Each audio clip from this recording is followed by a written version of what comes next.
ধুবুৰী জিলাৰ চাপৰৰ মাজমজিয়াত থকা প্ৰাক্তন মুখ্যমন্ত্ৰী জননেতা শৰৎ চন্দ্ৰ সিংহৰ স্মৃতিস্বৰূপ চাপৰ পৰিদৰ্শন বাংলাটো বৰ্তমান ভূত বাংলাত পৰিণত হৈছে।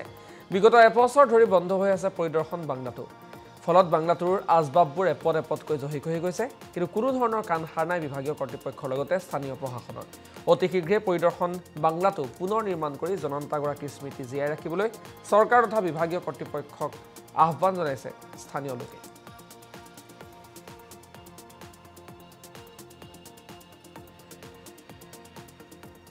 জননেতা শৰৎ চন্দ্ৰ সিংহৰ স্মৃতিস্বৰূপ যি আমাৰ চাপৰৰ পৰিদৰ্শন বাংলা আজি জৰাজীৰ্ণ অৱস্থাত আছে বা ভূত বাংলা স্বৰূপ হৈছে। আমি অসম চৰকাৰ তথা ইয়াৰ বিভাগীয় কৰ্তৃপক্ষক দাবী জনাইছো অতি সোনকালে ইয়াৰ যি পুনৰ নিৰ্মাণৰ কাম আৰম্ভ কৰিব লাগে। আৰু আমি শুনিবলৈ পাইছো যে চৰকাৰে 2 কোটি টকা ইয়াৰ কাৰণে আবণ্টন কৰিছিল। এই 2 কোটি টকা ক'ত গ'ল আমাক লাগে।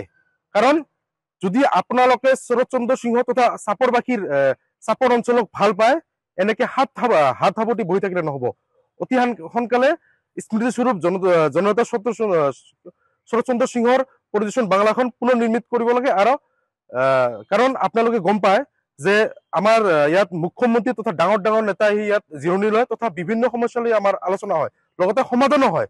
এইকাৰণে আমি চৰকাৰক দাবী জনাইছো যে আপোনালোকে পুনৰ নিৰ্মাণ কৰক। আৰু আমি দেখিবলৈ পাইছো যে ইয়াত থকা ফেন এচি এইবিলাক হঠাৎকে ক'ৰবাত নোহোৱা হৈ গ'ল। কোনে ল'ল বা ইয়াৰ কোনোবা চিকিউৰিটি ব্যৱস্থা সেয়াও নাই। সেইকাৰণে আমি অতি সোনকালে ইয়াৰ পুনৰ নিৰ্মাণৰ কাৰণে দাবী জনাইছো।